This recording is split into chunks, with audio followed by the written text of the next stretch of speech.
आज हम एक ऐसे त्योहार की बात करेंगे जो भाई बहन के प्यार और बंधन का जश्न मनाता है, जिसे हम रक्षाबंधन कहते हैं या यूं कहें राखी का पावन पर्व। हर साल सावन की पूर्णिमा को यह उत्सव देश भर में और विदेशों में बसे भारतीयों के बीच जोश खरोश से मनाया जाता है। इस दिन बहनें अपने भाइयों की कलाई पर राखी बांधती हैं, उनकी लंबी उम्र और खुशहाली की दुआ मांगती हैं। भाई भी जवाब में बहनों की हिफाजत का वचन देते हैं।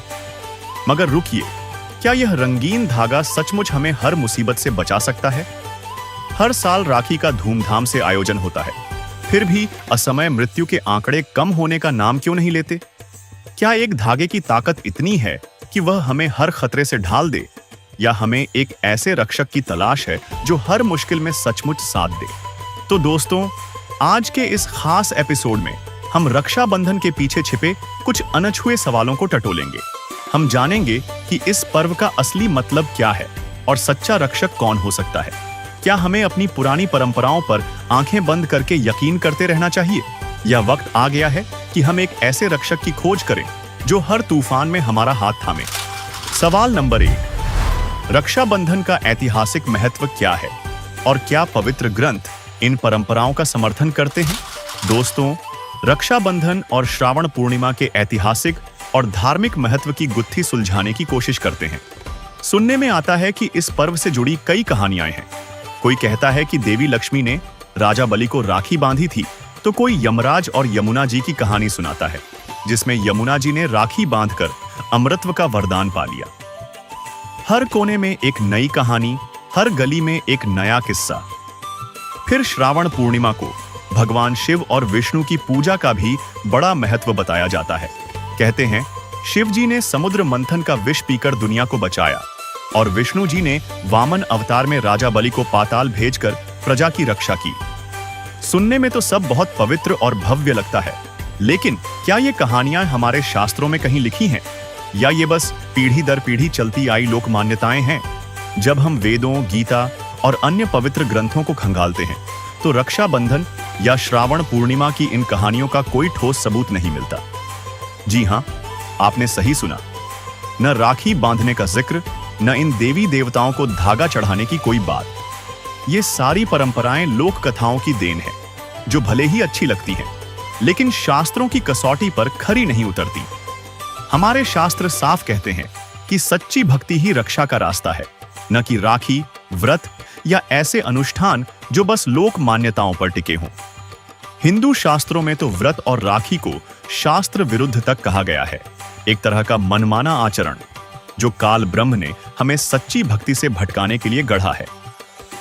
गीता जी में साफ लिखा है कि शास्त्र विरुद्ध साधना और व्रतों से कोई लाभ नहीं, बल्कि ये परमात्मा के आदेशों की अवहेलना है। श्रीमद् भगवद गीता, जिसे हिंदू धर्म का सबसे बड़ा धर्म ग्रंथ माना जाता है, में व्रत रखने के लिए साफ साफ मना किया गया है। देखिए, छठे अध्याय के 16वें श्लोक में फिर ये भी कहा कि अर्जुन, यह योग न तो बहुत खाने वाले का और न बिल्कुल न खाने वाले का। बहुत खाना तो यूँ है, पेट डडी पक्का खा ले, अंगड़ाई टूटे, भक्ति हो को ना। और बिल्कुल न खाना, व्रत रखना। व्रत रखना भी गीता में मना है, और ये व्रत रखवाओ एकादशी का, ये कहाँ से लाए?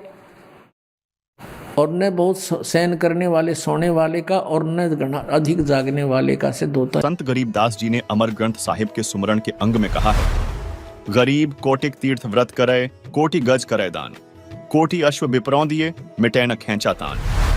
साथ ही व्रतों से होने वाली हानि का एक अन्य प्रमाण हम आपको हाथरस तुलसीदास द्वारा लिखित घट रामायण के पृष्ठ 242 से दिखाना चाहेंगे, जिसमें व्रत के बारे में बताते हुए लोमस ऋषि ने कहा है, सहस बरस एकादशी कीन्हा, अंत जन्म माखी कौलीन्हा, ऐसे बर्थ कीन्हा बहुतेरा, ता का सुनु बरतंत निबेरा, प्रथम एतवार को कीन्हा, ता से जन्म चील्हा कौलीन्हा, मंगल बहुविधि बरत रहाई, ता से जन्म सुवर कौपाई, अरु पुनि बरत तीज को कीन्हा, कूकर जन्म ताही से लीन्हा, अरु परदोस नेम से कीन्हा, खरकौ जन्म ताही से लीन्हा, बितिपात विधि से विधि कीन्हा, जन्म जाई बंदर कौलीन्हा, नौमी बरत अष्टमी कीन्हा, तासे जन्म मूस कौलीन्हा, अरु अनंत 14 पुनि कीन्हा, तासे जन्म ऊंट कौलीन्हा, और चतुर्थी बरत बखाना, तासे जन्म भैंस का जाना, और बरत करे झार बनाई।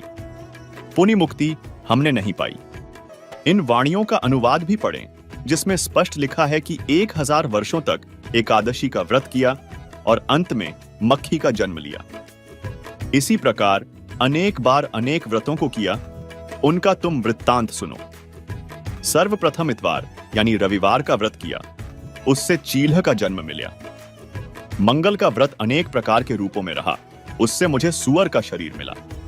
उसके बाद तीज का व्रत किया, उसके कारण मैंने कुत्ते का जन्म प्राप्त किया। इसके बाद नियम से प्रदोष व्रत रखा, उसके कारण गधे का जन्म लिया। नौमी तथा अष्टमी का व्रत किया, उससे मुझे मूस यानी चूहे का जन्म मिला। इसके बाद अनंत चौदस का व्रत किया, उससे मुझे ऊंट का जन्म मिला। इसके बाद चतुर्थी का व्रत कहा गया, उससे भैंस का जन्म समझो। और नाना प्रकार के व्रतों का अनुशीलन पूरी तत्परता से पूछा, फिर भी मुक्ति नहीं प्राप्त की। दर्शकों, इससे यह स्पष्ट होता है कि व्रत करने से कोई भी देवी देवता प्रसन्न नहीं होते, बल्कि यह शास्त्र विरुद्ध साधना होने के कारण व्यर्थ है। जो साधक शास्त्र विधि को त्याग कर मनमाना आचरण करते हैं, उन्हें कोई लाभ नहीं होता। गीता जी अध्याय 16 के श्लोक 23 और 24 में इसका प्रमाण दिखाते हैं। ये है गीता जी अध्याय 16 का श्लोक 23, जिसमें कहा है कि अर्जुन, जो पुरुष शास्त्र विधि को त्याग कर अपनी इच्छा से मनमाना आचरण करता है, वह न तो सिद्धि को प्राप्त होता है, न परम गति को, और न सुख को ही। गीता जी के अध्याय 16 के श्लोक 24 में कहा है कि अर्जुन, इससे तेरे लिए कर्तव्य और अकर्तव्य की व्यवस्था में शास्त्र ही प्रमाण है। इसे जानकर शास्त्र विधि से नियत कर्म ही करने योग्य है, अर्थात जो शास्त्रों में बताया है वैसा ही करना चाहिए। और दोस्तों, हम सब जानते हैं कि राजा के आदेश तोड़ने की सजा क्या होती है। जब बात सर्व सृष्टि के रचनहार की हो, तो क्या हम इन शास्त्र विरुद्ध प्रथाओं को मानकर खुद को दंड का भागी बना रहे हैं? तो सवाल यह है कि क्या हमारी रक्षा के लिए राखी का धागा काफी है, या हमें उस सच्चे रक्षक की तलाश करनी चाहिए जिसका जिक्र हमारे शास्त्रों में है? सवाल नंबर 2, रक्षाबंधन जैसे पर्व का असली मोल भाव क्या बचा है, या ये बस एक चमक धमक वाला दिखावा बनकर रह गया है? दोस्तों, समय बदल रहा है और इसके साथ रक्षाबंधन की वो गहरी भावना भी कहीं धुंधली पड़ती जा रही है। पहले ये पर्व भाई बहन के बीच प्यार, विश्वास और रक्षा के वादे का प्रतीक था, लेकिन आज ये बस एक रस्म बनकर रह गया है। राखी की थाली, चमचमाते गिफ्ट्स और सोशल मीडिया पर फोटो डालने की होड़। बहनें भाइयों की कलाई पर राखी बांधती हैं, भाई सुरक्षा का वचन देते हैं, लेकिन क्या एक धागा सचमुच जिंदगी की सारी मुसीबतों से बचा सकता है? क्या ये रस्में हमें उस सच्ची सुरक्षा की गारंटी देती हैं जो हर पल, हर संकट में हमारे साथ हो? या फिर हम बस औपचारिकताओं के पीछे भाग रहे हैं, बिना ये सोचे कि असली रक्षा का मतलब क्या है? सोचिए, अगर राखी ही रक्षा की गारंटी होती, तो जिन बहनों के भाई नहीं हैं, उनका क्या? और क्या रक्षाबंधन की परंपरा शुरू होने से पहले बहनों की रक्षा नहीं होती थी? अगर कोई बड़ा हादसा हो, कोई आपदा आए या मृत्यु सामने खड़ी हो, तो क्या भाई का वचन या राखी का धागा उसे टाल सकता है? जवाब साफ है, नहीं। जिसका एहसास हमें हर साल रक्षाबंधन पर होने वाली ये घटनाएं कराती हैं। जहां एक तरफ रक्षाबंधन के पर्व की खुशियां प्रदेश में धूमधाम से मनाई जा रही हैं, वहीं एक सड़क हादसे में घायल हुए एक बहन ने अपने भाई को खो दिया। करनाल ब्राह्मण माजरा गांव के पास हादसे में घायल युवक की रक्षाबंधन के दिन मौत हो गई, जिसके बाद मृतक के घर में मातम का माहौल बना हुआ है। रक्षाबंधन का दिन हादसों का गुरुवार साबित हुआ। अलग अलग हुए हादसे में 6 लोगों की मौत हो गई, जबकि 1 दर्जन से ज्यादा लोग घायल हुए हैं। रिपोर्ट देखिए। राखी का त्योहार जहां खुशियां लेकर आए, वहीं अलग अलग सड़क हादसे की वजह से कई परिवारों में गम का माहौल है। केशकाल में 2 अलग अलग सड़क हादसे में 4 लोगों की मौत हो गई, वहीं 3 लोग घायल हुए हैं। नेशनल हाईवे नंबर 30 में सिंगनपुर पेट्रोल पंप के पास ट्रक और इनोवा की टक्कर हो गई। हादसे में एक शख्स की मौत हो गई। वहीं दूसरा हादसा कर्रापारा में हुआ, जहां 2 बाइक की भिड़ंत में 3 लोगों की मौत हो गई और 2 गंभीर। पत्थल गांव के संदा में बेकाबू बाइक पुल से 40 फीट नीचे गिर गई। हादसे में दोनों की मौके पर ही मौत हो गई। बलरामपुर में राजपुर के पास स्कॉर्पियो ने बाइक सवारों को टक्कर मार दी। हादसे में घायल तीनों बाइक सवारों की हालत गंभीर बनी हुई है। कोरबा के कोहडिया के पास ऑटो और कार की टक्कर हो गई। हादसे में 5 घायल हुए हैं, जिनमें से 2 की हालत गंभीर बनी हुई है। वहीं बाइक सवारी के युवक पर पेड़ की बड़ी टहनी गिर गई, जिससे दोनों गंभीर रूप से जख्मी हो गए। वो निकले तो थे खुशी खुशी अपने घर त्योहार मनाने, खुशी मनाने, जश्न मनाने, अपनों से मिलने। कई ऐसे थे जो वर्षों से अपने परिवार से नहीं मिले थे, लेकिन इस रक्षाबंधन वो मिलना चाहते थे, दिल की हसरत मिटाना चाहते थे। वहीं घर में उनके अपने इंतजार कर रहे थे, टकटकी लगाए किसी का बेटा कि पापा आएंगे, तोहफा लाएंगे। किसी के पिता, बेटा आएगा तो गले लगा लूंगा। तो किसी की पत्नी जो सालों से अपने पति का इंतजार कर रही थी कि अब इस सावन में मुलाकात होगी, लेकिन किसे पता था कि इस रात की कोई सुबह नहीं। दरअसल बुलंदशहर में प्राइवेट बस और टाटा पिकअप की भिड़ंत हो गई, जिसमें अभी तक एक्सीडेंट में 10 लोगों की मौत की पुष्टि हुई है। तो फिर सवाल उठता है, क्या हमारे शास्त्रों में किसी ऐसे रक्षक का जिक्र नहीं जो हर मुश्किल में, हर हाल में हमारी ढाल बन सके? दोस्तों, ऐसा नहीं है। हमारे पवित्र ग्रंथों में उस सच्चे रक्षक का जिक्र है जो हर परिस्थिति में हमारी हिफाजत कर सकता है। मगर दिक्कत यह है कि हमें अब तक कोई ऐसा सच्चा संत नहीं मिला जो इन ग्रंथों का सही अर्थ समझा सके। सुनिए रक्षाबंधन पर सद्गुरु संत रामपाल जी महाराज का यह अनमोल सत्संग जो आपकी आंखें खोल देगा। फिर जैसे ये त्योहार आते हैं रक्षाबंधन का, अब देख हम कहाँ पहुंच गए। रक्षा कौन करेगा? भगवान करेगा रक्षा। तो रक्षाबंधन हमने भगवान का करना चाहिए ताकि हमारी रक्षा करे। हम जाओ अपने भाई का रक्षा का सूत्र बांधने, हमारी रक्षा करेगा भाई। अब रक्षा उद्देश्य ना रह रहा कि ये देगा भाई, ये उद्देश्य लेकर जाती है बहनें। ये कोई बात हुई? कहाँ ले जा छोड़ा। एक बहन कह रही थी कि आपका ज्ञान प्राप्त होने के बाद यह बात सच्ची लगने लगी मुझे।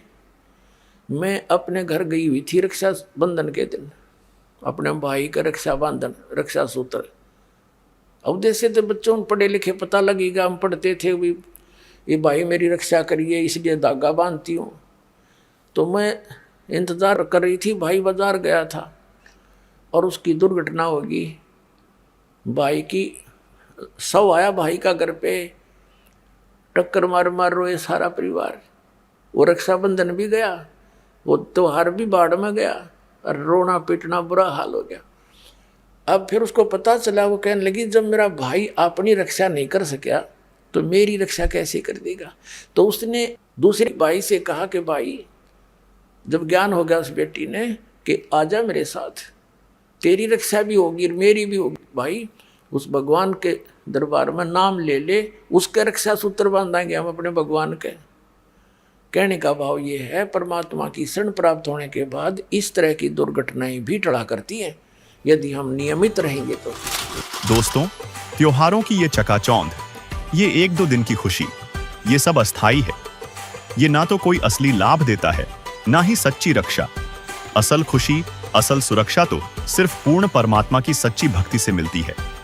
वही है जो हर तूफान में हमारा हाथ थामता है। लेकिन वो परमात्मा कौन है? उसका राज खुलने वाला है और वो भी इसी वीडियो में, तो बने रहिए। सवाल नंबर 3, श्रावण पूर्णिमा पर रक्षाबंधन के दौरान देवी देवताओं को राखी बांधने या चढ़ाने की परंपरा का महत्व क्या है? क्या देवी देवता वास्तव में हमारी रक्षा कर सकते हैं? दोस्तों, अब बात करते हैं उस परंपरा की जो रक्षाबंधन को और भी रंगीन बनाती है। वह है देवी देवताओं को राखी चढ़ाने की रस्म। कई जगहों पर लोग मानते हैं कि श्रावण पूर्णिमा के दिन भगवान को राखी बांधने या चढ़ाने से देवी देवता खुश हो जाते हैं और बस आपकी सारी मनोकामनाएं पूरी।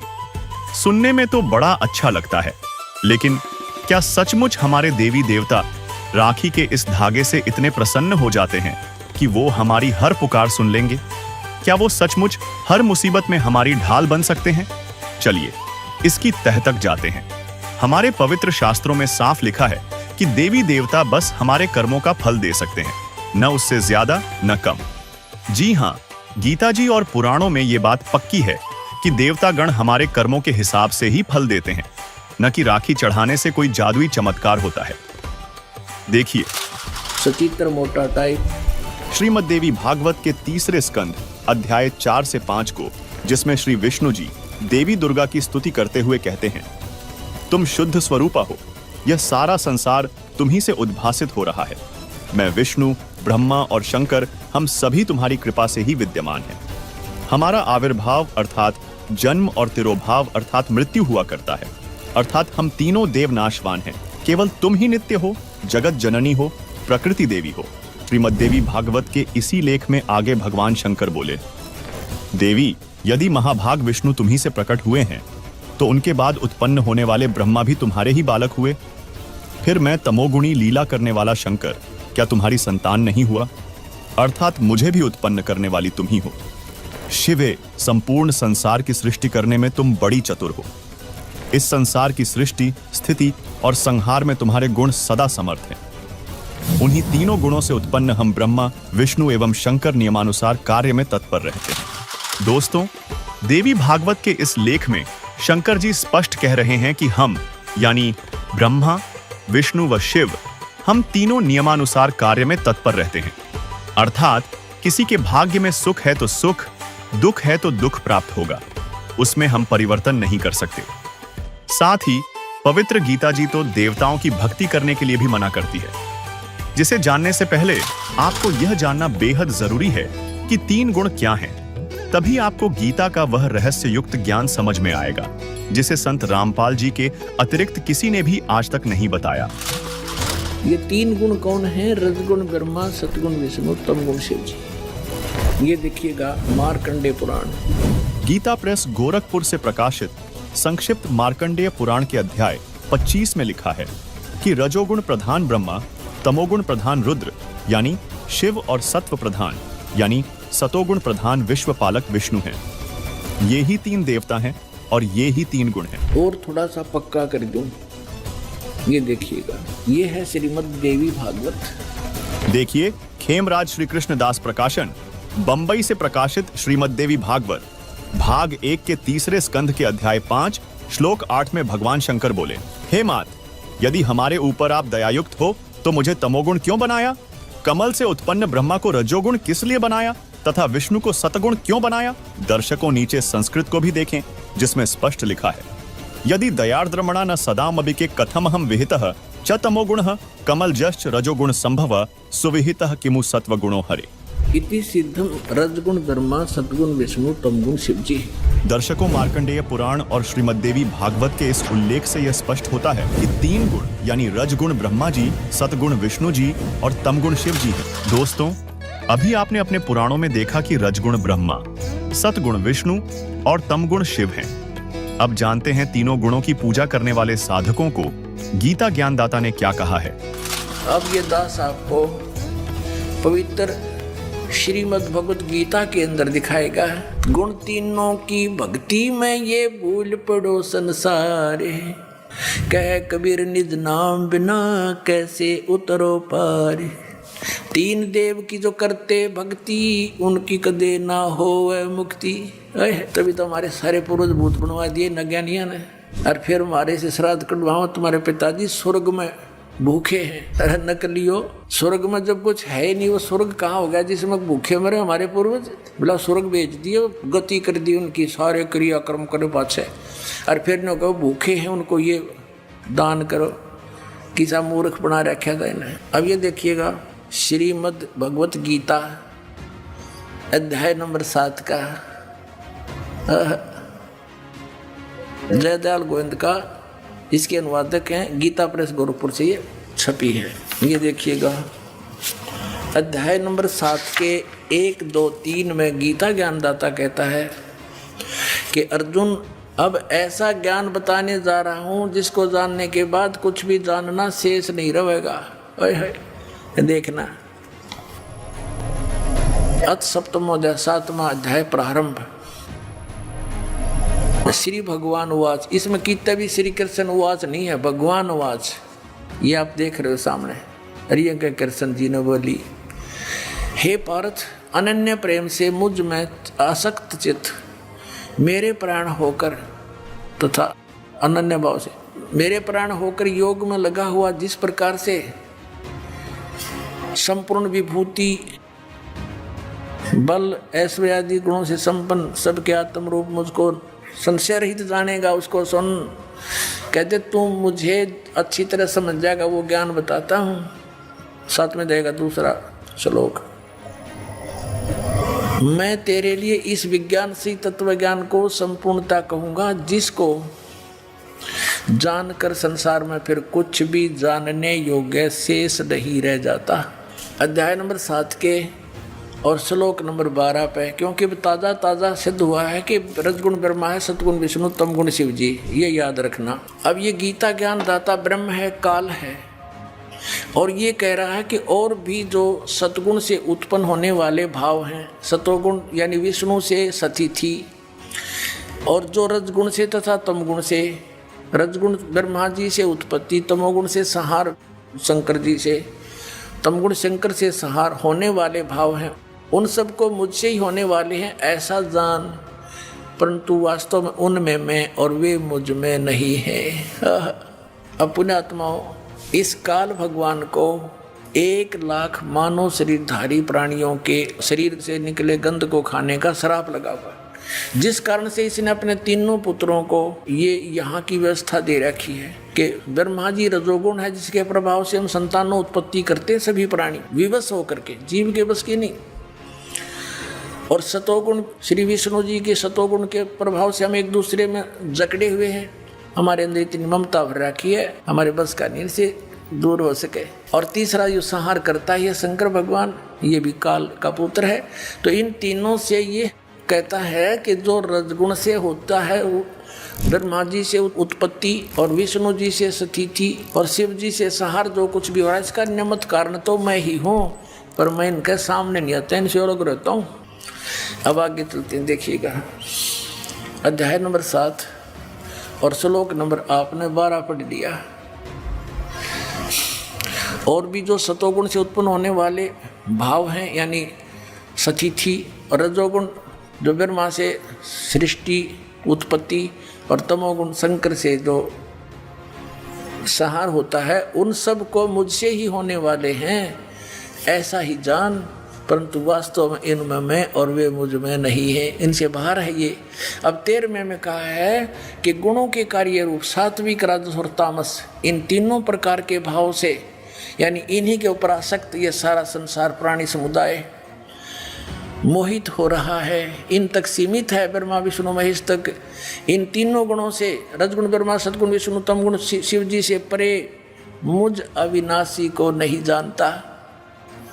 ये कहते हैं इनसे ऊपर हूँ मैं, अलग हूँ। अब आगे देखो, अब 14वें में कमाल कर दिया, श्लोक नंबर 14 7वें अध्याय का, क्योंकि यह अलौकिक अर्थात अति अद्भुत त्रिगुणमयी मेरी माया, रजगुण ब्रह्मा, सतगुण विष्णु, तमगुण शिव जी के द्वारा फैलाया गया ये जाल, ये बड़ी दुस्तर है, बड़ा खतरनाक है। जो पुरुष केवल मुझको निरंतर भजते हैं, वे इस माया को ब्रह्मा विष्णु महेश से ऊपर उठ जाते हैं, उल्लंघन कर जाते हैं। यानी जो ब्रह्म से लाभ होता है वो ब्रह्मा विष्णु महेश के लाभ से अधिक स्वर्ग प्राप्ति होती है। अब यहाँ कहते हैं 15वें श्लोक में कमाल कर दिया, 7वें अध्याय के गीता जी में, माया के द्वारा जिनका ज्ञान हरा जा चुका है, रजगुण ब्रह्मा, सतगुण विष्णु और तमगुण शिव जी रूपी इस त्रिगुणमयी माया द्वारा जिनका ज्ञान हरा जा चुका है, जो केवल इन्हीं की भक्ति तक सीमित है, इनसे आगे किसी की सुनना नहीं चाहते।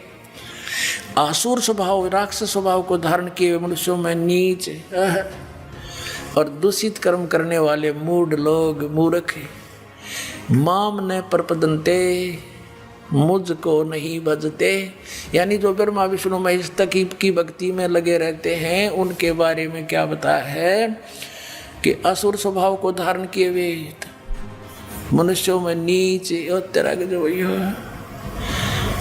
और दूषित कर्म करने वाले मूर्ख लोग, आत्माओं, परमात्मा ने 600 वर्ष पहले कहा था, 3 देव की जो करते भक्ति उनकी कदे ना होए मुक्ति। और गीता जी ने इनको क्या संज्ञा दे दी आपके समक्ष है। दर्शकों, गीता अध्याय 7 श्लोक 12 से 15 में तीनों गुणों के उपासकों को राक्षस स्वभाव के मनुष्यों में नीच, दूषित कर्म करने वाले मूर्ख क्यों कहा गया है। सुनिए रजोगुण ब्रह्मा जी के उपासक हिरण्यकशिपु के विषय में रजोगुण का उपासक था ब्रह्मा जी का। कौन? हिरण्यकशिपु। भगत बनकर श्रद्धा से खूब तपस्या करी, वर मांग लिए, सुबह मरू ना, शाम मरू, रात मरू ना, दिन मरू, फलान मरू ना, धकड़ मरू। कह दिया तथास्तु। फिर उसने सोची हल्दी की गांठ मिल गई, तू पंसारी हो गया, भगवान बन गया। सब ने नो कहा मेरा नाम लो, विष्णु का नाम मत ले लियो, अपना नाम जपाओ, हिरण्यकशिपु करो। अरे मूर्ख।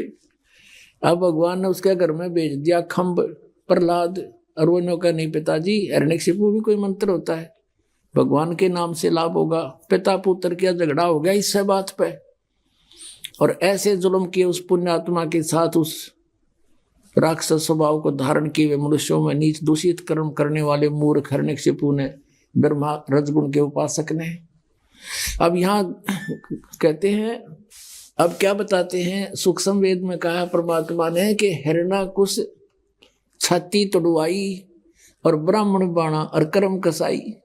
वो तो ब्राह्मण भगत को आवे हैं, भगत का तो बाणा उसका है, और कर्म इसे कसाई कैसे अपने मासूम बच्चे को मारने के लिए ना जाने कितने ओछे हथकंडे अपनाए।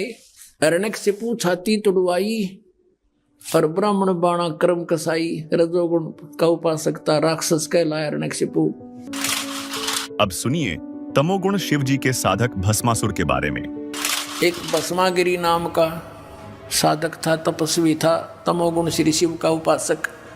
और शिव जी के गेट के सामने, मेन गेट के सामने ऊपर को पैर करके नीचे ने सिर करके तपस्या करने लग गया। 12 वर्ष तक सिरासन पर रहा। एक दिन पार्वती जी ने कहा कि भगवान आप तो महादेव हो, देवताओं के देव हो, आप तो जो चाहो सो कर सकते हो, आपके भगत को दे दो जो मांगता है। अब भगवान शंकर ने कहा, शिव जी ने कहा तमोगुण ने कि मांग भाई भस्मागिरी, क्या मांगता है साधु। भस्मागिरी ने कहा जी वचनबद्ध हो जाओ तब मांगो। भगवान शिव ने कहा ठीक है भाई, मैं वचनबद्ध हो गया, प्रतिज्ञा करता हूं तू मांगेगा वही दे दूंगा, वचन है मेरा। उसी से मैं सीधा खड़ा हो गया और कहने लगा भगवान ये भस्म कड़ा दे दो जो आपने हाथ में पहन रखा है। उस भस्म कड़े में एक शक्ति थी, उसको मालूम था कि जिसके सिर के ऊपर ऐसे करके यूं कह दिया कि भस्म, वो व्यक्ति, वो पशु पक्षी भस्म हो जाता था। अब जो ही भगवान शंकर ने वचनबद्ध होने के कारण वो अपना प्रिय कड़ा भी दे दिया, ये सोचकर कि साधु संत है, जंगल में रहता है, हिंसक पशुओं से बचने के लिए, राक्षसों से बचने के लिए ले रहा होगा, दे दिया। जो ही कड़ा हाथ में आया और एकदम ठाके मारकर हंसने लगा कि शंकर होले होशियार, तुझे मारूंगा और पार्वती को अपनी पत्नी बनाऊंगा। हा हा हा। अब उसने न्यू किया, शंकर भगवान जान गया कि तो एकदम चेंज हो गया सारा, इसका तो आओ भाव बदल गया नीच का। भगवान शंकर ने डांक ठोक दी, फुल स्पीड तक भाग लिया, 100 की स्पीड तक। आगे आगे भगवान और पीछे पीछे पुजारी जा खखाट पटा। तब परमात्मा ने आके रजा करी, उनके शंकर जी के और उस पुजारी के बीच में आकर पार्वती रूप बना के खड़े हो गए खुद परमात्मा। और वो तो पार्वती के लिए भाग ही रहा था, उसने सोचा चल 2 बात कर लेता हूँ, पार्वती से रुक गया। अब पार्वती रूप में परमात्मा ने कहा कि आप रुक जाओ, क्यों भागे जा रहे हो, आओ बैठो 2 बात करेंगे। अब शंकर जी तो आपके निकट आ नहीं सकता, 100 किलोमीटर तो उड़ा नहीं डटे भी हो। अब वो निश्चिंत होकर खड़ा हो गया। पार्वती रूप में प्रभु ने कहा कि मुझे कुछ डांस करके दिखा ताकि मेरा मन प्रसन्न हो, आपको पसंद करूं। वो कहने लगा मैंने नाचना तो ना आता, मैं साधु संत, मैंने तपस्या की है। तो पार्वती रूप में भगवान ने कहा कि मैं सिखाती हूँ तुझे, पहले डांस करके दिखा मुझे।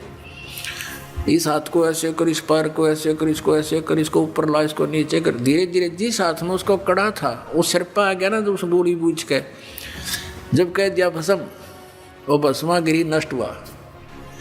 अब उस कड़े को लेकर विष्णु रूप धारण करके परमात्मा शंकर भगवान के से काफी आगे खड़े हो गए और कहा कहाँ दौड़ रहे हो। बोले नाथ कहाँ चले शंकर जी, कहाँ जा रहे हो? कि भाग ले विष्णु भाग ले, पीछे एक दुष्ट आ रहा है, उसने मेरे से धोखा किया है। तब विष्णु रूप में प्रभु ने कहा कि देख ये तेरा कड़ा मैं ले आया, उससे भाग, डरे मत, वो मैंने नाश मार दिया है। कि नहीं नहीं ये कोई और होगा, कि वही है, चिंता ना कर। दौड़ता दौड़ता पूछ रहा कैसे क्या कर दिया? कि मैंने उसको ऐसे ऐसे पार्वती रूप बनाया, उसके सामने खड़ा हो गया, उसको गंड नाच नचा के और उसको ऐसे किया जब वो मार दिया। शंकर भगवान ने कहा मुझे उसकी वो ऐसे दिखा दे, राख कहाँ सी जड़िया है। वो ला के दिखा लिया ना कि यूँ पड़ा उसकी राख। जब कलेजे की धड़कन बंद हुई भगवान शिव जी की, जिसको अविनाशी कहा करते, अजरो अमर मृत्युंजय कालंजय सर्वेश्वर महेश्वर। बताओ, ये थे हमारे टीचर हिंदू धर्म के, नकली गुरु, मूर्ख बना रहे हमारे को हजारों वर्षों से। अपने आत्माओं, ये तो 2 गुणों के पुजारियों का निर्णय हो गया। किसे थे? राक्षस स्वभाव को धारण किए मनुष्यों में नीच दूषित कर्म करने वाले मूर्ख। अब भस्मा गिरी जैसा नीच कर्म कौन करेगा? भगवान की पत्नी पे, और नीच खराब कर दिया अपनी माँ पे। तो इसे दुष्ट गीता जी में कहा है, राक्षस स्वभाव को धारण किए। भस्मा असुर कहलाया, भस्मा राक्षस कहलाया, भस्मा गिरी से। अब सतोगुण श्री विष्णु जी के पुजारी वैष्णु धर्म, वैष्णु साधु होते हैं। एक समय हर की पैड़ी हरिद्वार के अंदर एक कुंभ के पर्व की, कुंभ के मेले की, त्योहार की पर भी लगी। हर की पैड़ियों पर वो पर भी लगनी थी, वहाँ स्नान करना था। तो सभी ये षटदल बोला है न, 6 प्रकार के, गिरी, पुरी, नागा, सन्यासी, वैष्णु, नाथ, ये षटदल कहलाते हैं। दल माने संख्या, अलग अलग ग्रुप, दल माने पूरा समूह। तो ये सब षटदल अपने अपने स्थान पर, अपने अपने डेरों में, अपने अपने ग्रुप में, गिरियों में गिरी, पुरियों में पुरी, सन्यासियों में सन्यासी, नागाओं में नागा, वैष्णवों में वैष्णव साधु जा करके अपने ग्रुप में वहाँ हरिद्वार में इकट्ठे हो गए। ये ऐसा ही करते हैं। और जब स्नान करने का समय आता है उस समय ये सभी चल पड़ते हैं अपने मुखिया के पीछे पीछे। अपने अपने अलग अलग गिरियों का मुखिया अलग होता है, पुरियों का अलग, सन्यासियों का अलग, वैष्णव का अलग, नागाओं का अलग। ये नागा और गिरी, पुरी, सन्यासी और ये नाथ, ये सारे तमोगुण शिव के उपासक, सतोगुण विष्णु के उपासक, वैष्णव साधु। पहले नागा पहुंच गया पूरा ग्रुप, कोई हजारों की संख्या में, 50-60 हजार।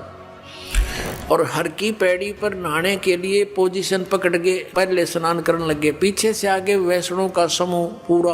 वैष्णव ने आकर कहा कि हे सतोगुण वैष्णव, विष्णु के उपासकों ने कहा कि हे नागाओ, तुम पहले स्नान मत करना, प्रथम हम स्नान करेंगे, हम सर्वश्रेष्ठ हैं।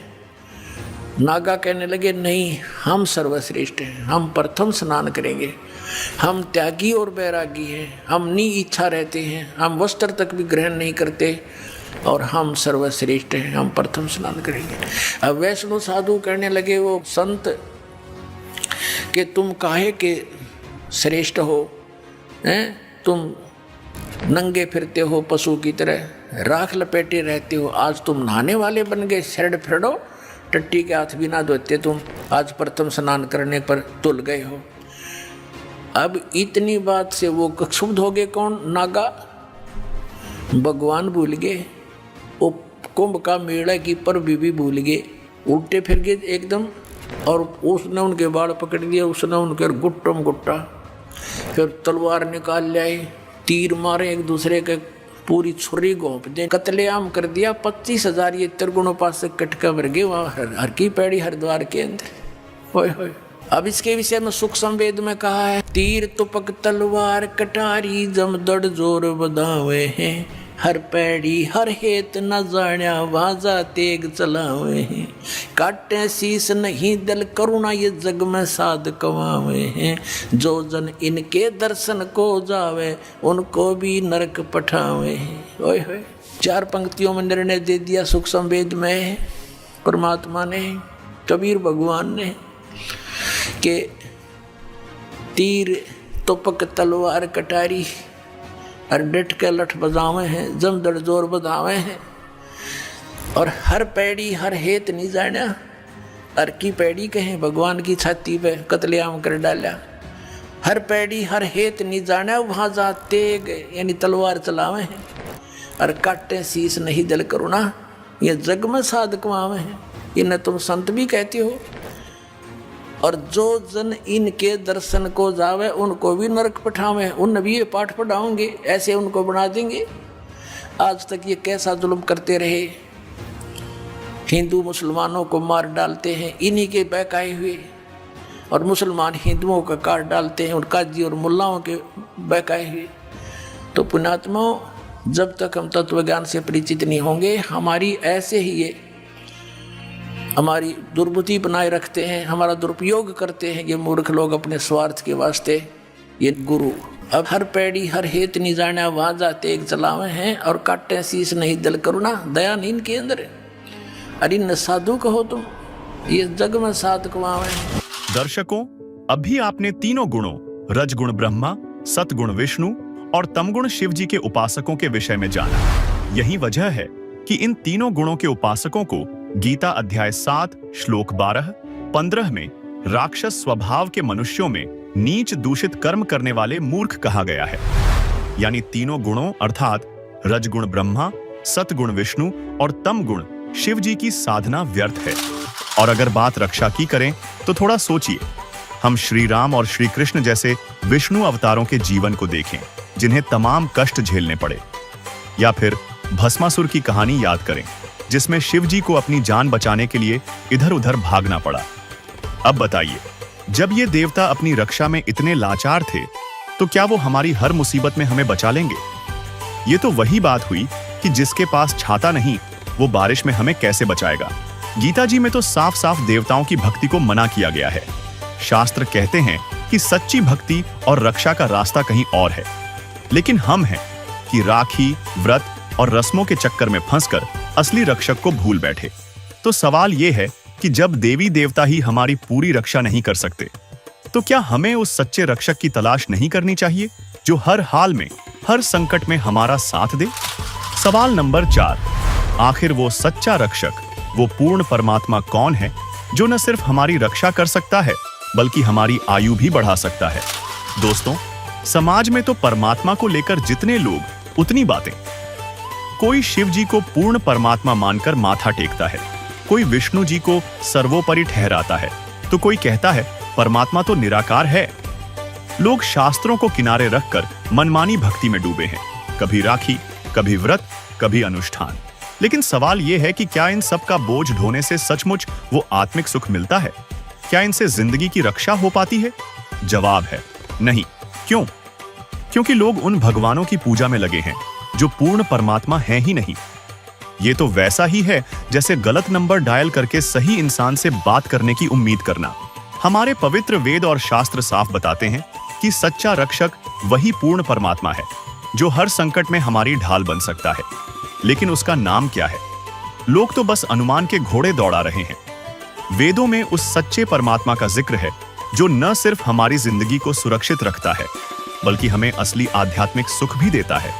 दर्शकों, वेद हमारे सबसे पुरातन धर्म ग्रंथ हैं जिन्हें प्रत्येक व्यक्ति सत्य मानता है और यह भी मानता है कि इनमें जो ज्ञान दिया गया है वह प्रभु द्वारा प्रदत्त ज्ञान है जिसमें पूर्ण परमात्मा की महिमा दी गई है। तो हम इन्हीं वेदों से जानते हैं कि आखिर आदि पुरुष नारायण यानी सनातन पूर्ण परमात्मा, परम अक्षर ब्रह्म कौन है जिसने सर्व सृष्टि की रचना की है।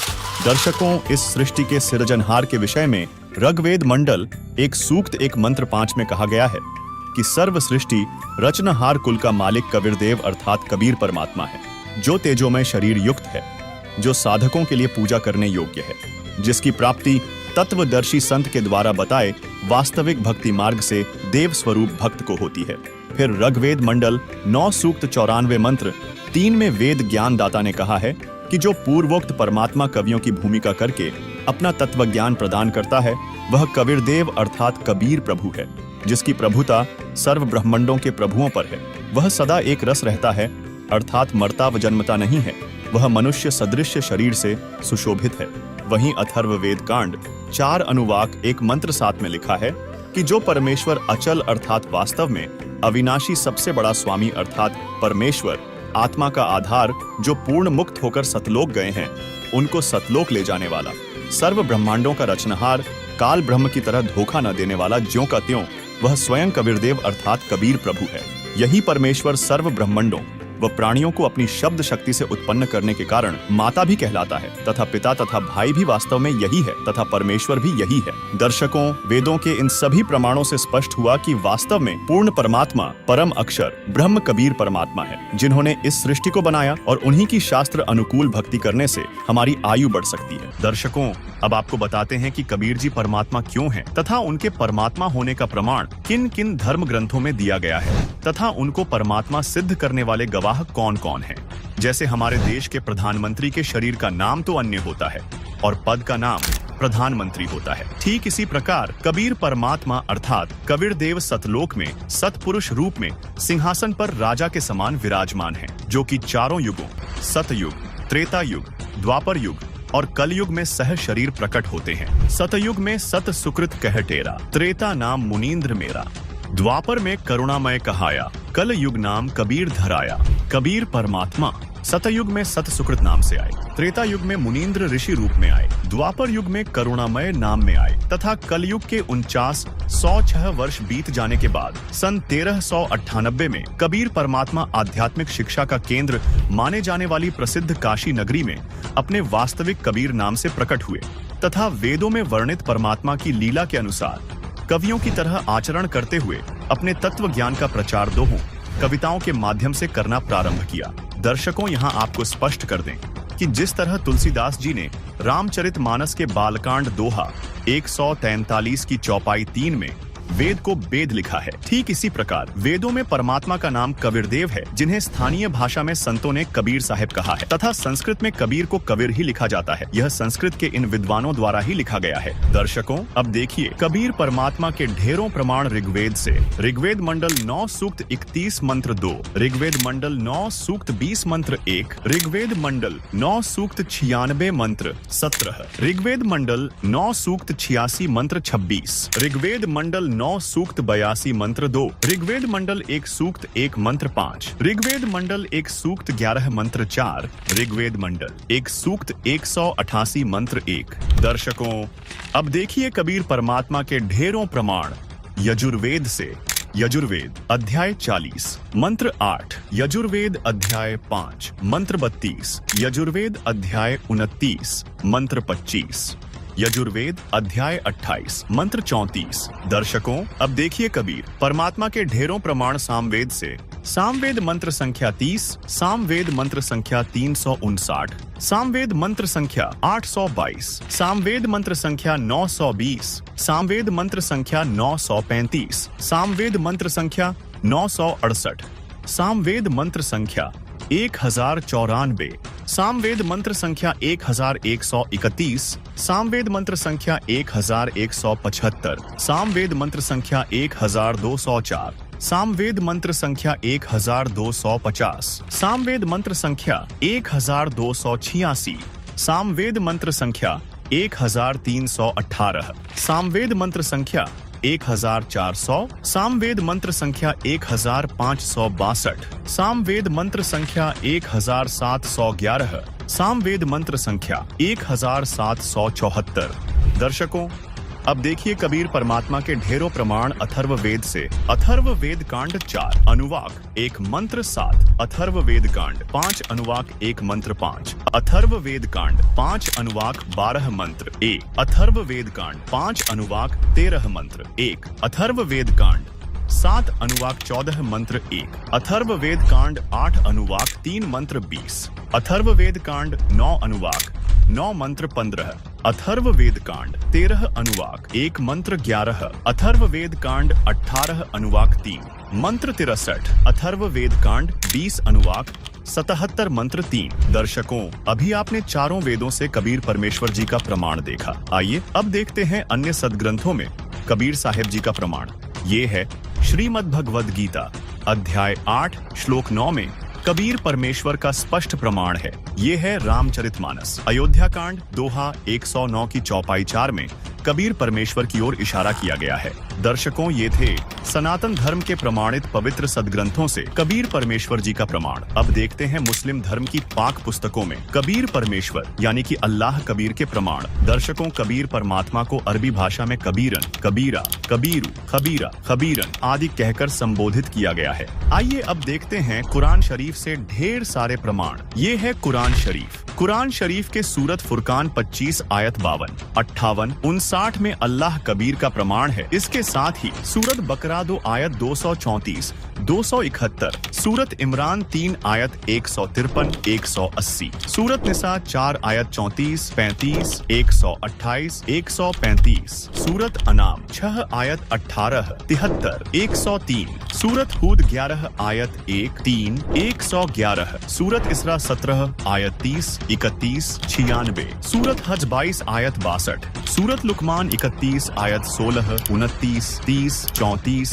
सूरत अहजाब 33 आयत 34, 63, 68, सूरत सबा 34 आयत 1, 23, सूरत फातिर 35 आयत 14, 32, सूरत मुअमिनी 40 आयत 12, सूरत हुजुर्रात 49 आयत 13, सूरत तहरीम 66 आयत 3, सूरत मुल्की 67 आयत 9, 12, 14, सूरत आदियात 100 आयत 11। दर्शकों, अभी आपने इस्लाम धर्म के पवित्र ग्रंथों से प्रमाण देखा कि कबीर परमेश्वर जी हैं। अब देखते हैं ईसाई धर्म की पवित्र पुस्तक बाइबल से कबीर परमेश्वर जी यानी ऑलमाइटी गॉड कबीर का प्रमाण। देखिए, ऑर्थोडॉक्स जूविश बाइबल ईयोब 36 आयत 5। दर्शकों, अब देखते हैं सिख धर्म के पवित्र ग्रंथों में कबीर परमेश्वर यानी कि रब कबीर का प्रमाण।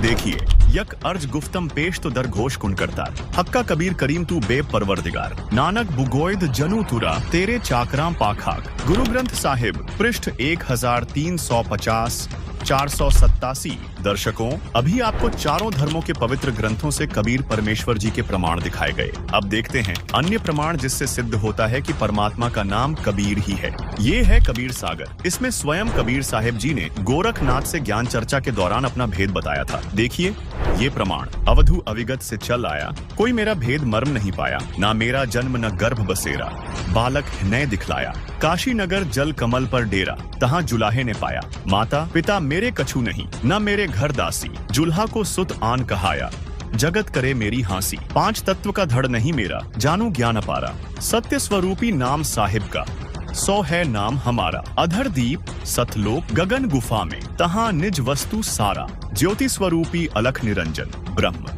भी धरता ध्यान हमारा, हाड़ चाम लोहू नहीं मोरे, जाने सत्य नाम उपासी, तारण तरण अभय पद दाता, मैं हूँ कबीर अविनाशी। दर्शकों, कबीर साहब ने कहा है, नाम संस्कृत में युक्तिनी, कलयुग मिश्रित करी दीनी, अरबी संस्कृत मिश्रित कबीरा, हिंदू मुसलमान गुरु पीरा। अर्थात कबीर साहब ने स्वयं कबीर सागर, बोध सागर खंड, अध्याय जीव धर्म बोध के पृष्ठ 2047 में स्पष्ट किया है कि कबीर शब्द अरबी और संस्कृत भाषा के मिश्रण से बना है। इसके अलावा कबीर साहिब की साखी भाग 2 के पृष्ठ 164, 165 पर कबीर, कबीर, कबीरा और कबीर सभी शब्दों का उल्लेख किया गया है। दर्शकों, इन सभी प्रमाणों से प्रमाणित होता है कि अल्लाह रब गॉड भगवान का नाम कबीर है। दर्शकों, अब आपको कबीर परमात्मा के गवाहों से अवगत करवाते हैं, जिन्होंने छाती ठोककर अपने अपने कालखंड में गवाही दी है कि परमात्मा कबीर ही है। आइए देखते हैं। सबसे पहले बात करते हैं हजरत मूसा लगभग 1393 1273 ईसा पूर्व प्राचीन मिस्र हजरत मूसा जी की। यहूदी धर्म के प्रवर्तक माने जाने वाले हजरत मूसा जी को उनका अल्लाह उससे अधिक इल्मी अल खिज्र के पास जाकर इल्म ज्ञान प्राप्त करने के लिए कहता है, जिसका जिक्र कुरान शरीफ सुरा काफ 18 आयत 60 से 82 में है। और वह अल खिज्र जो हजरत मूसा को मजमा ए बहरेन में मिला था, वह कोई और नहीं बल्कि स्वयं कबीर जी थे, जो अलग अलग रूप बनाकर अच्छी आत्माओं को मिलते रहते हैं। इसी तरह कबीर परमात्मा हजरत मोहम्मद जी को मक्का सऊदी अरब में मिले, लेकिन मोहम्मद जी ने कबीर परमात्मा के ज्ञान को स्वीकार नहीं किया। इस विषय में संत गरीबदास जी ने कहा है, होते नबी मोहम्मद पीरा, जाकू मुर्शिद मिले कबीरा, उलट मोहम्मद महल पठाया, गुज बीरज एक कलमा धाया, रोजा बंग निवास दई रे, बिस्मिल की नहीं बात कही रे, 4 यार मिल मसलत भीनी, गऊ पकड़कर बिस्मिल की ही, तब हम मोहम्मद याद किया रे, शब्द स्वरूपी बेग गया रे, मुई गऊ हम बेग जिवाई, तब मोहम्मद के निश्चय आई, तुम्हा सत कबीर अलह दरवेशा, मोमिन मोहम्मद का गया अंदेशा। इसके अलावा कबीर परमात्मा हजरत अली सऊदी अरब को मिले, उन्हें कलमा प्रदान किया था। इस बारे में सूक्ष्म वेद में कहा गया है, गरीब अली अल्लाह का शेर है, सीना स्वाफ शरीर, कृष्ण अली एकई कली, न्यारी कला कबीर, गरीब अली अलीलों हो गए, मोहम्मद पदम 50, कबीर एक का एक है, करो तास की आश। अब्राहिम अधम सुल्तान, बल्ख इराक। बल्ख शहर के बादशाह अब्राहिम अधम सुल्तान को कबीर परमात्मा अनेकों बार मिले। तब कहीं जाकर अधम सुल्तान का कल्याण हुआ तथा अपनी पुस्तक मसनवी में सूफी संत रूमी ने इब्राहिम अधम सुल्तान के जीवन का भी वर्णन करते हुए कबीर परमात्मा अर्थात अल खिज्र के मिलने का जिक्र किया है। वही संत गरीबदास जी ने कहा है, हम सुल्तानी नानक तारे, दादू को उपदेश दिया, जात जुलाहा भेद नहीं पाया, काशी माहे कबीर हुआ। दर्शकों, यहाँ सुल्तानी शब्द बलख बुखारे के राजा इब्राहिम अधम सुल्तान के लिए संबोधित किया गया है। मंसूर अली व उसकी बहन शिमली को भी कबीर परमात्मा शम्स तबरेज के रूप में मिले थे, जिसका वर्णन कबीर मंशूर नामक पुस्तक में मिलता है। शेख फरीद मुल्तान पश्चिमी पाकिस्तान को मिले। सूफी संत रूमी कोन्या तुर्की को कबीर परमात्मा शम्स तबरेज के रूप में 15 नवंबर 1244 को कोन्या में मिले, जिसके बाद रूमी ने अपने मुर्शिद गुरु शम्स तबरेज की बड़ाई में लिखी 2 रचनाओं मसनावी और दीवान ए कबीर में भी कबीर परमात्मा अर्थात अल खिज्र का जिक्र किया है।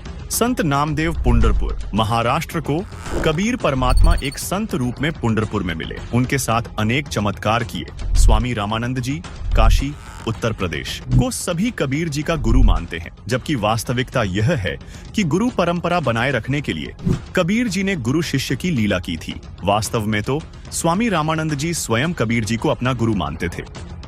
रामानंद जी ने परमेश्वर कबीर जी के विषय में कहा है, बोलत रामानंद जी सुन कबीर करतार, गरीबदास सब रूप में तुम ही बोलनहार, तुम साहिब तुम संत हो, तुम सदगुरु तुम हंस, गरीबदास तुम रूप बिन और न दूजा अंश, दोहू ठौर है एक तू, भया एक से दोए, गरीबदास हम कारणे उतरे हो मगजोय, तैमूर लंग उज्बेकिस्तान, रोटी तैमूर लंग कू दीन ही, ताते सात पादशाही लीन ही, गरीब तैमूर लंग को तालिब मिले, एक रोटी की चाह है, जिंदा रूप कबीर धरही, सुनी तैमूर लंग की माए, गरीब तैमूर लंग हुमियों रहे, मन में कुछ न चाह, मौज मेहर मौला करी, दीनिया तख्त बैठाए, गरीब हिंद जिंद सभी दी, सेतबंद लगसीर, गड़गजनी ताबे करी, जिंदा इसम कबीर, गरीब सात सहीसल नीकली, पीछे डिगमग खयाल, तैमूर लंग और औरंगजेब लंग इन पर नजर निहाल। संत रविदास काशी उत्तर प्रदेश और कबीर जी समकालीन थे। पहले रविदास जी ने रामानंद जी को गुरु बनाया था, लेकिन कबीर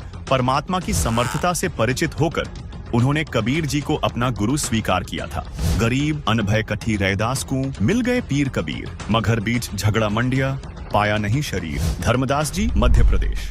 आज मोहे दर्शन दियो जी कबीर, सत्यलोक से चलकर आए काटन जम की जंजीर, थारे दर्शन से म्हारे पाप कटत हैं, कल होवे जी शरीर, अमृत भोजन म्हारे सतगुरु जी मई, शब्द दूध की खीर, हिंदू के तुम देव कहाए, मुसलमान के पीर, दोनों दीन का झगड़ा छिड़ गया, टोहे ना पाए शरीर। धर्मदास की अर्ज गोसानी, बेड़ा लंघाइयो परले तीर। संत जम्बेश्वर जी पीपासर नागौर राजस्थान। कबीर परमेश्वर सतगुरु रूप में विश्नोई पंथ के संस्थापक संत जम्बेश्वर जी को समराथल राजस्थान में मिले थे।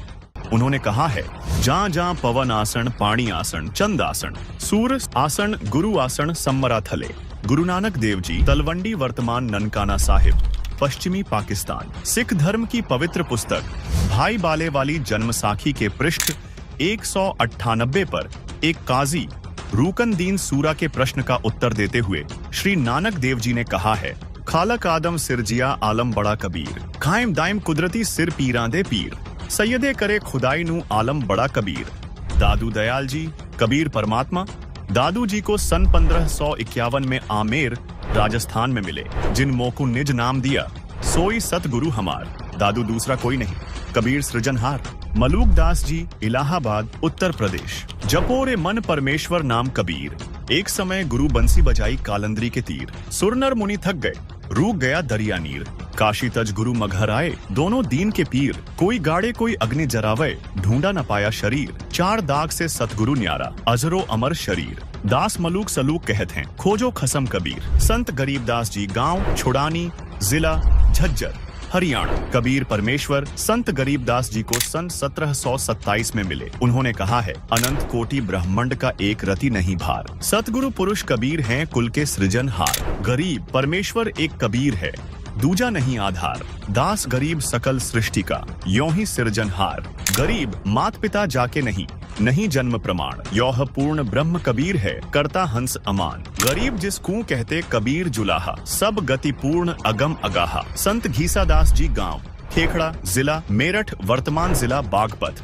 उत्तर प्रदेश। संत घीसादास जी को कबीर परमात्मा सन 1813 में मिले तथा आज से 28 वर्ष पूर्व संत रामपाल जी महाराज गांव धनाना धाम, सोनीपत, हरियाणा को परमेश्वर कबीर साहेब जी संवत 2054 फाल्गुन मास शुक्ल पक्ष एकम मार्च 1997 को दिन के 10 बजे मिले थे। दर्शकों, अब आप सोच रहे होंगे कि कबीर जी तो काशी में सन 1398 से सन 1518 तक रहे, तो वे इस पहले या बाद में कैसे आए होंगे? तो दर्शकों, आपको बता दें, जिस परमात्मा के विषय में आपने अभी धर्म ग्रंथों व परमात्मा प्राप्त संतों की अमरवाणी में प्रमाण देखे, वही पूर्ण परमात्मा कबीर जी हैं, जिनके विषय में ऋग्वेद मंडल 9 सूक्त 82 मंत्र 2 में लिखा है कि वह कबीर परमात्मा अपने निज लोक से तत्व ज्ञान का उपदेश करने की इच्छा से बिजली की गति से चलकर आता है और दृढ़ भक्तों को मिलता है। तथा कबीर परमात्मा ने स्वयं कहा है, चारों युग में मेरे संत पुकारे, कूक कहा हम हेल रे।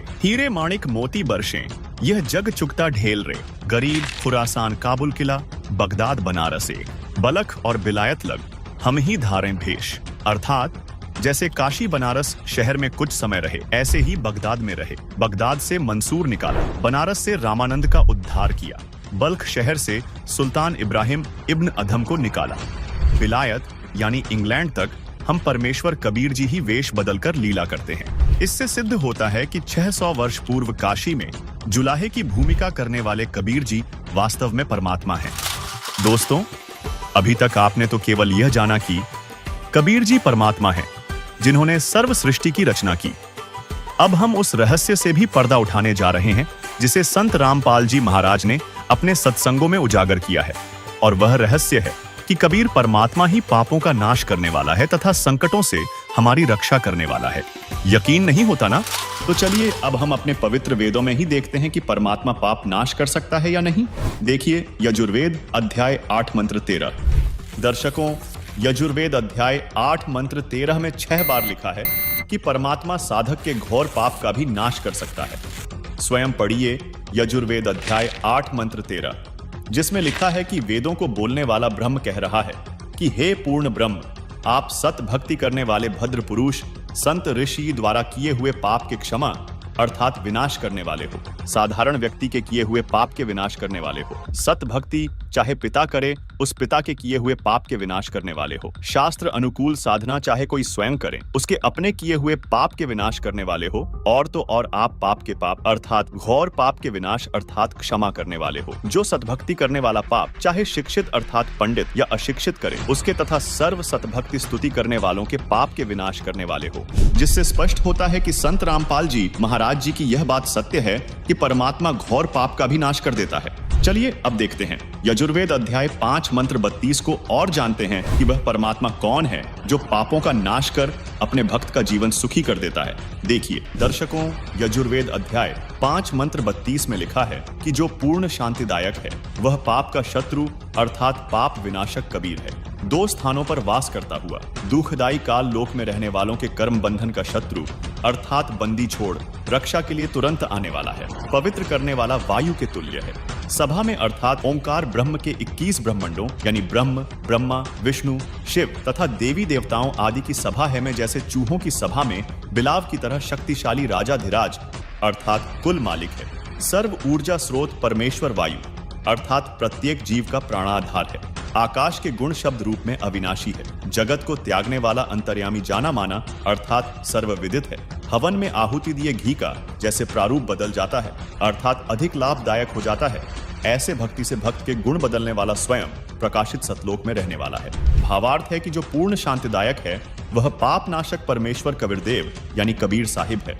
वह कर्मों के बंधन में बंधे हुओं के बंधन काटने वाला अर्थात बंदी छोड़ है, जो स्वयं प्रकाशित सतलोक में रहता है। यजुर्वेद के उपरोक्त मंत्र से सिद्ध होता है कि वास्तव में कबीर परमात्मा घोर पाप का भी नाश कर देता, जिससे हम सुखी होकर भक्ति कर सकते हैं। और इससे यह भी स्पष्ट होता है कि संत रामपाल जी महाराज द्वारा बताया जा रहा ज्ञान सत्य है।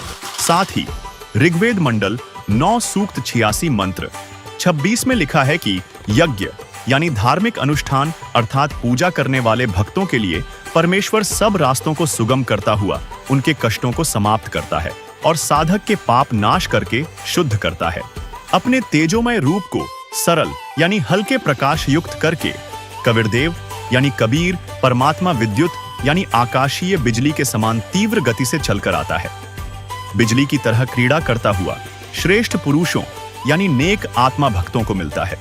उन्हीं नेक आत्माओं में से एक संत गरीबदास जी ने अपने सामने धर्मराज व कबीर परमात्मा के मध्य हुई वार्ता में बताया है। सुनिए। यहाँ क्या बता रहे हैं कि परमात्मा जब ऊपर लेकर गए गरीबदास जी को, तो परमेश्वर के शरीर से वहां जब उसने देखा ऐसी चमक थी और धर्मराज अपनी सिंहासन पर विराजमान था, न्यायाधीश परमात्मा वहां प्रवेश किया, एकदम वो कुर्सी छोड़ कर खड़ा हो गया, सिंहासन छोड़ कर, और ऐसे जैसे एक उच्च अधिकारी के सामने बहुत निम्न सत्र का अधिकारी करबद्ध होकर के सावधान हो जाता है और वो डांट लगाता है। उच्च अधिकारी छोटे अधिकारी को अपना आदेश देता है अपनी लैंग्वेज में और वो सब स्वीकार्य करता है, जो एक शिष्टाचार होता है। तो क्या कहते हैं, धर्मराज दरबार में देई कबीर तलाक, मेरे भूले चूके हंस को तू पकड़िए मत कजाक। जिस धर्मराज के सामने ब्रह्मा विष्णु महेश की हिम्मत नहीं जाके को अपशब्द बोल दे, ये तो आप यहीं देख लो, अपने चीफ जस्टिस के सामने प्रधानमंत्री की हिम्मत नहीं उसको जाके कुछ, वहाँ प्रधानमंत्री के सामने भी सिंहासन नहीं छोड़ेगा चीफ जस्टिस। हाँ, राष्ट्रपति जब जाएगा उसने पद छोड़ना पड़ेगा राष्ट्रपति के लिए, हमारे राष्ट्रपति इतने सर्वमान्य होते। इसी प्रकार जब धर्मराज ने देखा कि राष्ट्रपति आगे यानी पूरी विश्व के मालिक एकदम कुर्सी छोड़कर खड़े हो गए, परमात्मा क्या कहने लगे, धर्मराज दरबार में देई कबीर तलाक, मेरे भूले चूके हंस को तू पकड़िए मत कजाक, कि मेरा हंस और गलती से नाम भी त्याग दिया हो, गलती से ना जान रहा हो, जानबूझ कर बकवाद करे, उसका तो माफी है नहीं। और किसी कारण से भी आपको ने नाम ले रखा है और आपका ना जान रहा है, फिर छोड़ छाड़ गए कुछ दिन, तो जब आपकी मृत्यु होगी तो परमात्मा कहते हैं आपको वहाँ ले जाया जाएगा धर्मराज के पास। तो क्या कहते हैं, आपने जो 2-4 साल भक्ति कर ली, 2-4 वर्ष संत दास के यथार्थ नाम की, तो इन सभी मंत्रों का जो जाप आप कर रहे हो शरीर के अंदर, ब्रह्मा जी, विष्णु जी, शिव जी, गणेश जी, दुर्गा जी का, इनकी बहुत सी भक्ति संग्रहित हो जाती है, क्योंकि ये बहुत गजब का मंत्र है। इसके आधार से फिर आपको कोई किसी को विष्णु जी के लोक में कुछ दिन जाना पड़ेगा, वहाँ पर पुण्य खत्म करोगे, फिर वहाँ से पुण्य खत्म होते ही आपको ब्रह्मा जी के लोक में भेज देंगे, वहाँ देवता बन करोगे, फिर विष्णु जी के लोक में, फिर शिव जी के लोक में, अपनी सारी पूंजी नाश करके और फिर नरक लोक में। अब परमात्मा कहते हैं, तो वहाँ जब धर्मदास जी को परमात्मा धर्मराज के दरबार में धमका रहे थे कि मेरे भूले चूके हंस को भी तो पकड़िए मत कजाक, खबरदार मेरे हंस को तूने, जिसने न्यू कह दिया कि मैं कबीर साहब का उपदेश ले रखा था, और आपको पता ही होगा वो कौन सा नाम जाप कर रहा है, उसकी भक्ति से पता लग जाएगा, तो उसको पकड़ना नहीं। फिर क्या कहता धर्मराज, क्या कहते हैं, बोले पुरुष कबीर से धर्मराय कर जोड़े, तुमरे हंस को पकड़ूं नहीं मन 2 लाख करोड़े। ने बोला जी आपके हंस न मैं नहीं पकड़ सकता, मैंने दोहाई है, लाख करोड़ दवाई। फिर क्या बताता, अपनी व्यवस्था अपनी मजबूरी बता रहा है कि यहाँ का विधान है, जैसा कर्म जिसने किया है वो भोगना पड़ेगा। अब मेरे वो कागजों में होगा, तो यहाँ तो परमात्मा इस लिखत का हिसाब चलता है, जैसने जैसा कर्म किया वो भोगना पड़ेगा। आपकी शरण माने से पहले उस प्राणी ने जो आपसे बिछुड़ गया, उसके पाप भी होंगे पुण्य भी होंगे, तो मुझे तो दोनों का ही दंड देना पड़ेगा। तो परमात्मा क्या कहते हैं, धर्मधारी जारी नरा और भांग तमाकू खाई। यानी पहले कितनी गलती कर रखी है इसने, मद आहारी शराब पीने वाले, यानी और भी बहुत सी गलतियां जो कर दी हों, तमाकू भांग खाते हों और पर्दा राग पर घर तकें, दूसरे की पत्नी में पूरी नीयत रखते हैं, दूसरे के घर को तकते हैं, यानी चोरी दाव लगाते हैं, उनको पकड़ूं के नहीं। आपकी शरण माने से पहले जिन्होंने जो गलतियां ये कर रखी हैं दाता, उनको पकड़ूं के नहीं। मदहारी जारी नरा जो भांग तमाकू खाही, परदारा पर घर तकें जिनको लो अकनाही। धर्मराय विनती करे सुनियो पुरुष कबीर, हे भगवान कबीर सुनियो, जिनको तो पकड़ने पड़ेंगे और जड़नी पड़े जंजीर। अब परमात्मा क्या कहते हैं, कर्मों से तीरथ हैं अब हैं जो शरण कबीर, जिनको निश्चय मारे हूं और काटो बल तकसीर। यानी परमात्मा क्या कहते हैं, पहले किए सो बकस हूँ आगे करे ना कोई। गरीबदास कबीर कहे धर्मराय सो नाम रटे मम सोई। ये करम वरम ब्रह्मंड के मैं पल में करहूँ नेश, जिन हमरी दो ही दी सो करो हमारे पेश। अपने आत्माओं अध्यात्म ज्ञान का तभी छींट भी नहीं थी अपने पास। इस जैसे आप देखते हो प्रत्येक देश में, प्रत्येक देश का एक राजदूत भवन होता है, ऐसे ही परमात्मा ने प्रत्येक ब्रह्मांड में अपना एक राजदूत भवन बना रखा है। और जो यहाँ ऐसा कहता है कि मैं तो ऐसे ऐसे भगवान कबीर साहब का भक्त हूँ और आप मेरा निर्णय, मेरा कोई अकाउंट नहीं कर सकते, तो परमात्मा कहते हैं कर्म भ्रम ब्रह्मंड के मैं पल में कर हूँ नेस, 1 मिनट में नष्ट कर दूंगा तेरे, तूने ये बकवास जो इस जीव से करवा रखी है, तूने करवाए सारे उल्टे कर्म इससे, अज्ञान भर के इसके अंदर। और जिसने मेरा नाम लिया, मेरी दुहाई दी के इस हृदय से जो पुकारेगा, वहाँ के मैं तो भगवान कबीर साहब का शिष्य था, उनका बच्चा हूँ, आप मुझे कैसे ले आए यहाँ पर। तो उनको मेरे पास, मेरे राजदूत भवन में करो हमारे पेश, तो उसका अकाउंट भी नहीं लेना, खबरदार, परमात्मा ने यहाँ तक बोल दिया। दर्शकों, अभी आपने धर्मराज और कबीर परमात्मा के मध्य हुई वार्ता को सुना, जिसमें संत गरीबदास जी ने स्पष्ट किया है कि गरीब पहले किए वो बख्श हूं, आगे करे ना कोई।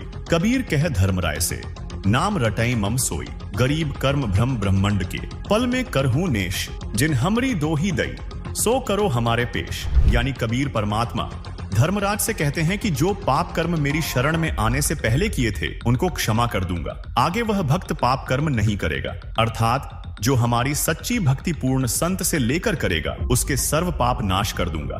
तथा कबीर परमेश्वर ने पुनः कहा कि इस काल लोक के सर्व संचित वर्तमान व प्रारब्ध कर्म जो भ्रमित करके कराए गए हैं, मैं अपने भक्त के उन सब पाप कर्मों को एक क्षण में नष्ट कर दूंगा। जिन्होंने मेरी दुहाई दी है, यानी पुकार कर कहा है कि हम कबीर परमेश्वर के भक्त या भक्तमती हैं, उनका हिसाब अर्थात कर्मों का लेखा जोखा भी तू मत लेना, बल्कि उनको मेरे दरबार में त्रिकुटी पर बने सतगुरु स्थान पर पेश कर देना। उनके कर्मों का हिसाब मैं स्वयं करूंगा। दोस्तों, बात साफ है, पूर्ण परमात्मा कबीर जी ही वो सच्चे रक्षक हैं जो हर मुसीबत में हमारी ढाल बनते हैं, मगर उनकी लीलाएं इतनी गुप्त हैं कि आम इंसान को भनक भी नहीं लगती। वेदों में लिखा है कि परमात्मा का सच्चा ज्ञान या तो वो खुद देते हैं या उनके भेजे हुए संत। आदरणीय संत दादू जी ने अपनी वाणी में यही कहा, करे करावे साइया मन में लहर उठा, दादू सिरधर जीव के आप बगल हो जा। यानी परमात्मा हर पल हमारे साथ है, बस हमें उसे पहचानने की जरूरत है। और आज भी कबीर परमात्मा सतगुरु संत रामपाल जी महाराज के रूप में सत भक्ति देकर अपने भक्तों की रक्षा कर रहे हैं, क्योंकि कबीर साहिब जी ने कबीर सागर में ये पहले ही निर्धारित कर दिया था कि कलयुग के 5505 वर्ष बीत जाने के बाद मैं स्वयं आऊंगा और यथार्थ ज्ञान अर्थात आदि सनातनी पूजा को जन जन तक पहुंचाऊंगा। दर्शकों, जैसा कबीर जी ने कहा था कि कलयुग 5505 वर्ष बीत जाने के बाद मैं स्वयं आऊंगा तथा यथार्थ भक्ति मार्ग जन जन तक पहुंचाऊंगा। दर्शकों, कबीर जी की पूर्ण झलक संत रामपाल जी महाराज में देखने को मिल रही है। मम संत मुझे जान मेरा ही स्वरूपम, ये मत सोचना कि मैं ही आऊंगा, ये दास उसी का स्वरूप भेज रखा है, यानी अपना कुत्ता भेज रखा है, इसको कबीर परमात्मा ही जानो। इसमें श्रद्धालुओं को तनिक भी शंका नहीं करनी चाहिए कि संत रामपाल जी महाराज के रूप में स्वयं कबीर परमात्मा ही लीला कर रहे हैं। जिस प्रकार आज से 600 वर्ष पहले कबीर जी के ज्ञान को उस समय के तथाकथित विद्वानों ने स्वीकार नहीं किया था, उन्होंने कबीर जी का विरोध किया था, ठीक वैसी ही स्थिति आज संत रामपाल जी महाराज के साथ देखने को मिल रही है। कबीर जी जिस तरह निर्भीक और बेपरवाह अपने आध्यात्मिक ज्ञान को जन जन तक पहुंचा रहे थे, ठीक वैसे ही संत रामपाल जी महाराज कबीर परमात्मा के स्वरूप अपने द्वारा 600 वर्ष पहले शुरू किए जन कल्याण के मिशन को निरंतर आगे बढ़ा रहे हैं। दर्शकों, जो अद्भुत और प्रमाणित ज्ञान संत रामपाल जी महाराज ने उजागर किया है, वो केवल कबीर परमेश्वर ही कर सकते हैं। ये आपकी श्रद्धा और विवेक पर निर्भर करता है कि आप संत रामपाल जी महाराज को कबीर जी द्वारा भेजे गए परम संत के तौर पर देखते हैं या कबीर जी के रूप में। लेकिन ये बात स्पष्ट है कि दोनों ही सूरत में मानव का कल्याण हो रहा है। दोस्तों, आज के इस खास एपिसोड में हमने रक्षाबंधन के पर्व को गहराई से समझा और उन सवालों की तह तक गए जो हमारे मन में छिपे थे। हमने जाना कि राखी का धागा भले ही भाई बहन के प्यार का प्रतीक हो, लेकिन सच्ची रक्षा का आधार शास्त्रों में बताई गई सतभक्ति है। हमारे पवित्र वेद और गीता जी साफ कहते हैं कि न राखी, न व्रत, न ही देवी देवताओं की पूजा हमें पूर्ण रक्षा दे सकती है। असली रक्षक तो वही पूर्ण परमात्मा कबीर जी हैं, जिन्होंने सर्व सृष्टि की रचना की और जो हर संकट में हमारी ढाल बनते हैं। दोस्तों, आज पूर्ण संत के रूप में पूर्ण परमात्मा कबीर जी धरती पर विद्यमान हैं, तो रक्षाबंधन की रस्मों में उलझने का क्या फायदा, जब ना रक्षा पक्की ना लाभ स्थायी। तो इस रक्षाबंधन क्यों ना हम जगत गुरु तत्वदर्शी संत रामपाल जी महाराज से नाम दीक्षा लेकर असली रक्षा की चाबी हासिल करें, यानी सतभक्ति हासिल करें, जिससे आपके जीवन की भी रक्षा होगी और मोक्ष भी मिलेगा। अगर आप इस सतभक्ति के रास्ते को और समझना चाहते हैं तो तुरंत संत रामपाल जी महाराज के सत्संग संत रामपाल जी महाराज YouTube चैनल पर सुने। दोस्तों, राखी का धागा एक दिन का बंधन देता है, लेकिन सतभक्ति जन्म जन्मांतर की रक्षा करती है। तो देर न करें, आज ही सच्चे रक्षक की शरण में आएं और अपने जीवन को सुखमय बनाएं। अंत में आप सभी इस रक्षा बंधन पर सतभक्ति अपनाएं, सच्ची रक्षा पाएं।